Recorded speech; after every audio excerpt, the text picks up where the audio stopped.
intensité sonore et niveau sonore. Dans un premier temps, on va regarder ce que c'est que l'intensité sonore. Mais avant, on va définir ce qu'on appelle la puissance sonore. Alors la puissance, c'est quelque chose qu'on a déjà vu dans un autre chapitre, qui était le chapitre sur l'électricité. On a fait ça l'année passée. En électricité, on avait vu l'énergie électrique et on avait vu aussi la puissance électrique.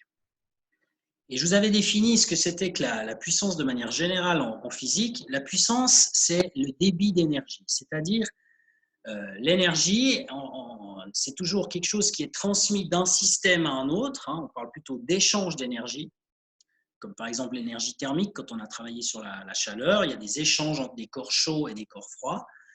Et donc, la vitesse à laquelle cette énergie est transmise, eh bien, c'est ce qu'on appelle la puissance, c'est-à-dire le débit d'énergie, la quantité d'énergie qui est transmise par unité de temps. Alors, pour une source sonore, eh bien, une source sonore, elle aussi, elle a une certaine puissance qu'on appelle P comme puissance, et cette puissance, ça représente la quantité d'énergie sonore qu'une source sonore peut émettre par unité de temps. Donc, la définition, c'est la même en fait qu'en électricité ou que n'importe où en physique. La puissance, c'est l'énergie divisée par le temps. Je vous rappelle que l'unité de mesure de l'énergie, c'est ce qu'on appelle des watts. On avait vu ça en particulier pour les ampoules. Les watts, qu'est-ce que c'est? C'est l'unité de mesure de la puissance. Comme l'énergie, ça se mesure en joules et que le temps se mesure en secondes, eh bien, donc, 1 watt, c'est 1 joule par seconde. C'est l'équivalence pour comprendre ce que c'est que des watts. Donc, vous avez une source sonore. Par exemple, je ne sais pas moi, allumons un pétard au 1er août. Tac, on allume un pétard et puis ce pétard explose. Donc, il va provoquer une certaine quantité d'énergie sonore. Donc, ça va faire bouger des couches d'air autour du pétard. C'est ce mouvement des couches d'air au passage de l'onde sonore, donc les couches d'air vont vibrer en quelque sorte. Et puis donc, il y aura de l'énergie qui va être propagée à partir du pétard. Et puis ça va prendre un certain temps pour propager cette énergie. Donc la puissance, ce sera l'énergie divisée par le temps. Si au contraire, vous prenez un haut-parleur, par exemple, et puis que vous mettez un son dessus, vous mettez un son comme typiquement les expériences que j'avais fait en classe pour les battements, un son qui fait par exemple tut, un son comme ça, eh bien ce haut-parleur va produire une certaine quantité d'énergie, d'ondes sonores qui portent de l'énergie capable de faire bouger les couches d'air, et ceci, ça va prendre un certain temps. Donc si vous divisez cette énergie par le temps, eh bien vous obtenez ce qu'on appelle la puissance de la source sonore. Alors, maintenant, je définis ce qu'on appelle l'intensité sonore. Alors, l'intensité sonore qu'on note avec la lettre I majuscule, cette fois, on ne va pas parler de l'intensité sonore d'une source, mais d'une onde qui est émise évidemment par une source. Alors, qu'est-ce que ça représente en fait? L'intensité sonore, ça représente la quantité d'énergie que l'onde peut transporter à travers une certaine surface et par unité de temps. Donc, il y a une notion d'énergie par unité de temps, et ça correspond à la puissance, d'après la définition que je viens de donner. Mais il y a aussi la notion de transport de cette énergie à travers une surface. Alors, du coup, l'intensité sonore, ça correspond à la puissance par unité de surface. Alors, ici, il y a la formule. L'intensité, c'est l'énergie qui est produite par une source sonore par unité de temps et par unité de surface. Et donc, comme, je vais le faire en rouge, comme l'énergie divisée par l'énergie par unité de temps, c'est ce qu'on appelle la puissance. Donc, au final, l'intensité, c'est la puissance par unité de surface. Alors, je peux comprendre que ça vous paraisse encore un peu flou maintenant, mais je vais donner un exemple plus concret tout à l'heure et je pense que ça va vous aider à comprendre de quoi je parle. Alors, la puissance se mesure en watts et une surface, ça se mesure en mètres carrés. Donc, c'est la raison pour laquelle l'intensité sonore, ça se mesure en watts par mètre carré. Alors, maintenant, de manière générale, c'est difficile d'évaluer, de mesurer l'intensité sonore qui est produite par une source. Pourquoi? Parce qu'en fait, il y a des sources qui n'émettent pas, qui transmettent des sons. Par exemple, les haut-parleurs, vous avez un haut-parleur, le son va plutôt être transmis devant le haut-parleur et pas derrière. Donc, du coup, ça va créer un problème pour évaluer l'intensité sonore par la source, qui est émise par la source, parce que, en fait, si vous la mesurez devant ou si vous la mesurez derrière, vous n'obtenez pas la même chose, puisque ça transmet les ondes plutôt dans une direction qui est devant que dans une autre qui est plutôt derrière. Du coup, selon l'endroit où vous allez la mesurer, cette intensité, eh bien, vous obtenez des valeurs différentes. Donc, du coup, vous ne pouvez pas dire, voilà, cette source, elle a produit une certaine intensité. C'est une certaine intensité dans une direction ou dans une autre, ce ne sera pas la même chose. Et puis, en plus, une autre difficulté qui apparaît, c'est que dans la nature, eh bien, les ondes qui sont produites par une source ont tendance à être réfléchies par les obstacles qu'il y a autour, les murs, etc. C'est ce qu'on appelle le phénomène de l'écho, en fait. Et les ondes réfléchies vont se superposer aux ondes qui sont directement produites par la source. Donc, du coup, encore une fois, pour mesurer l'intensité des ondes qui sont produites par la source, eh bien, il faudrait pouvoir enlever ces phénomènes d'écho, ces phénomènes de réflexion. Et ça, c'est difficile de faire ça, en fait. Alors, c'est pour ça que c'est difficile de temps en souvent, finalement, d'évaluer correctement l'intensité sonore qui est produite par une source. Cela dit, il y a certaines situations qui sont quand même assez nombreuses dans lesquelles ce n'est pas si difficile que ça. Et ces situations, c'est la situation dans laquelle on a ce qu'on appelle une source ponctuelle isotrope. Alors, qu'est-ce que ça veut dire, source ponctuelle isotrope? Alors, ça veut dire que déjà, la source, elle est ponctuelle. Donc, on va considérer que le son est émis à partir d'un point.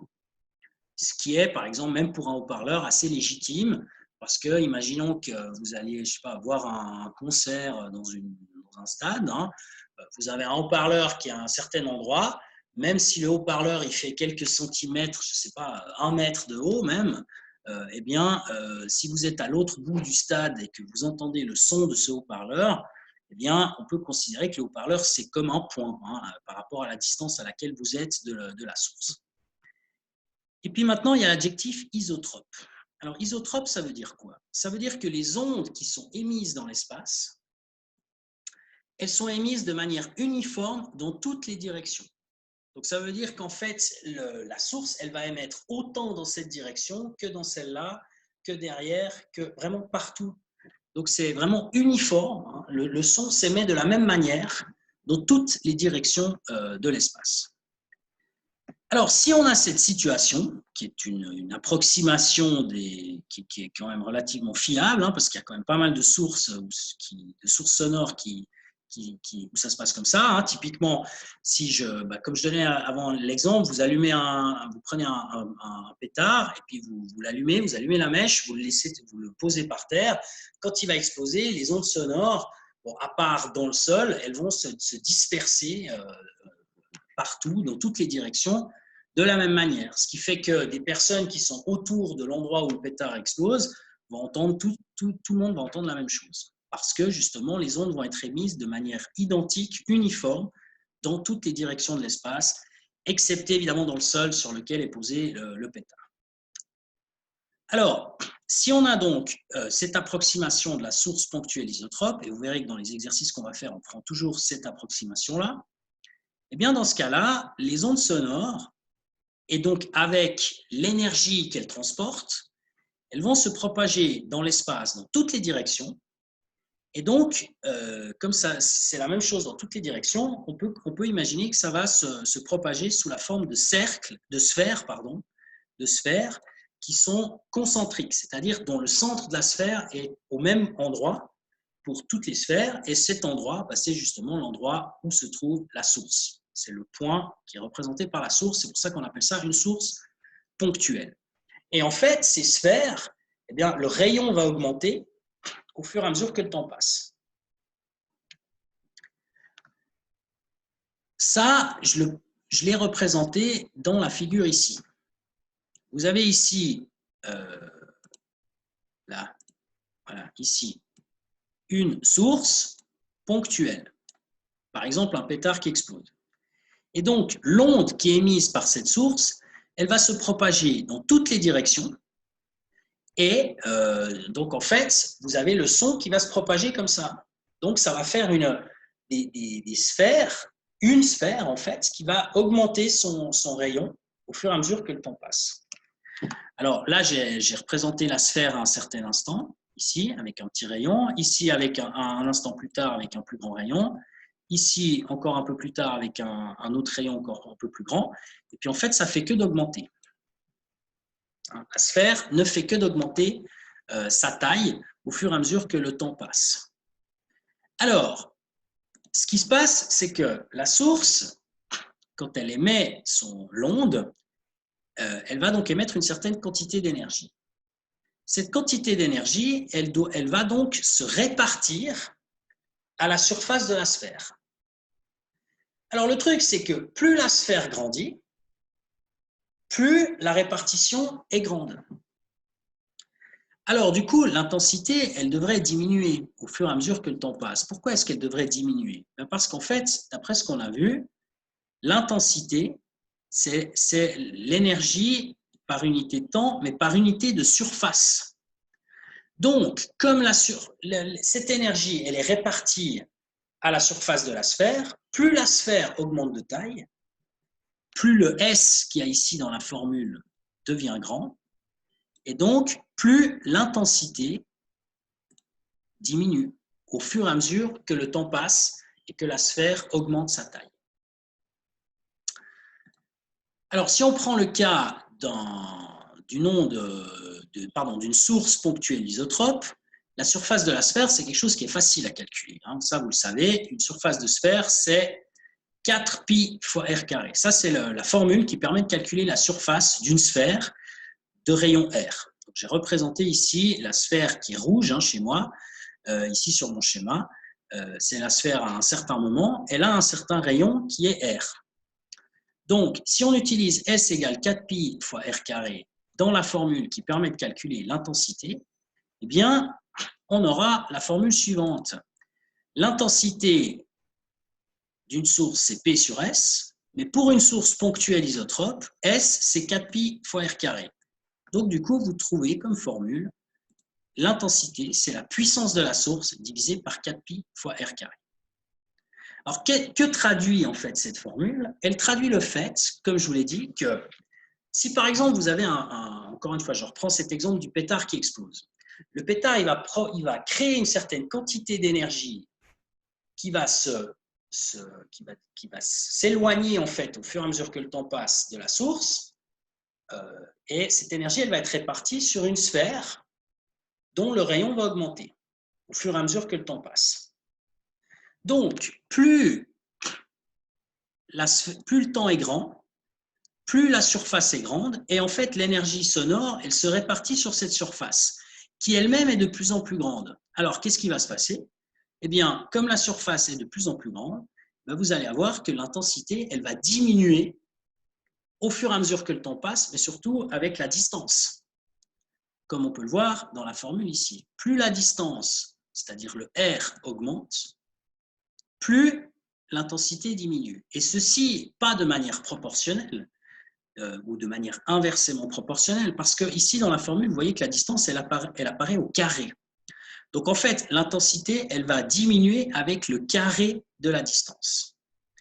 C'est pour ça que si, par exemple, vous êtes, je sais pas, dans la rue, puis que vous criez, vous sifflez, je sais pas, vous faites un bruit, si vous êtes au gymnase, par exemple, à Auguste Piccard, et puis qu'il y a un copain ou une copine qui se trouve à Ouchy, probablement qu'à Ouchy, la personne, elle ne va pas entendre le bruit. Pourquoi elle ne va pas l'entendre? Parce que la personne qui crie au gymnase Auguste Piccard, elle va produire une certaine puissance sonore dans son cri, mais cette puissance, elle va se répartir sur une sphère autour d'elle. Et cette sphère, elle va être de plus en plus grande. Et pour une personne qui se trouverait à une distance assez élevée, qui serait par exemple à Ouchy par rapport au gymnase, du coup, l'intensité qu'elle va percevoir, c'est une intensité qui est toute petite. Parce que l'énergie qui va être produite par celui ou celle qui crie, qui est au gymnase Auguste Piccard, eh bien, cette énergie, elle va se répartir sur une sphère dont la surface est donnée par le rayon, pardon, et la distance entre le gymnase et Ouchy. Donc, c'est un grand rayon, donc c'est une énorme surface. Donc, la quantité d'énergie, elle est répartie sur cette énorme surface. Donc, en fait, il ne reste presque plus rien. Et c'est pour ça qu'une personne qui se trouverait à Ouchy, si vous criez au gymnase Auguste Piccard, à mon avis, on n'entend pas, ou quasiment pas. Parce que justement, l'intensité du son va diminuer avec le carré de la distance à la source. C'est pour ça qu'aussi on n'entend plus les sons à partir d'une certaine distance. Il faut vraiment que l'énergie sonore de départ soit énorme, qu'il y ait une très grande puissance dans le son qui est produit au départ, pour qu'on puisse l'entendre loin, malgré la distance, pour qu'il reste une certaine intensité sonore. Par exemple, j'ai entendu dire que quand il y a eu, je ne sais pas si vous avez déjà entendu parler de cette histoire, c'est un volcan qui s'appelait Krakatoa, qui était en Indonésie. Et en fait, le volcan, il a explosé en, je ne sais plus quelle année c'était, mais c'était à la fin du 19e siècle, aux alentours de 1890, quelque chose comme ça. Et en fait, cette explosion, elle a été entendue jusqu'en Australie. Parce que justement, étant donné que c'est un volcan qui a explosé, la puissance sonore, le P, était énorme. Donc, bien que la distance jusqu'en Australie soit très grande, eh bien, il restait quand même un petit peu d'intensité parce que justement, la puissance de départ était très élevée. C'est sûr que les gens qui étaient en Australie, ils n'ont pas entendu ça de manière aussi puissante, aussi forte que ceux qui étaient en Indonésie à côté du volcan, qui d'ailleurs, eux, probablement, ils n'ont pas survécu à ça. Mais voilà, si l'intensité du son est très grande, comme par exemple l'explosion d'un volcan, ou je sais pas moi, une bombe atomique ou quelque chose comme ça, eh bien, du coup, comme la puissance est très élevée, alors à ce moment-là, on peut l'entendre assez loin. Mais sinon, si c'est un bruit de la vie courante, évidemment, je n'appelle pas une explosion de volcan ou une bombe atomique un bruit de la vie courante, hein, encore heureux, eh bien, dans ce cas-là, la puissance n'est pas assez forte en général, et comme ça diminue avec le carré de la distance, si vous êtes suffisamment loin, vous n'entendez plus les sons.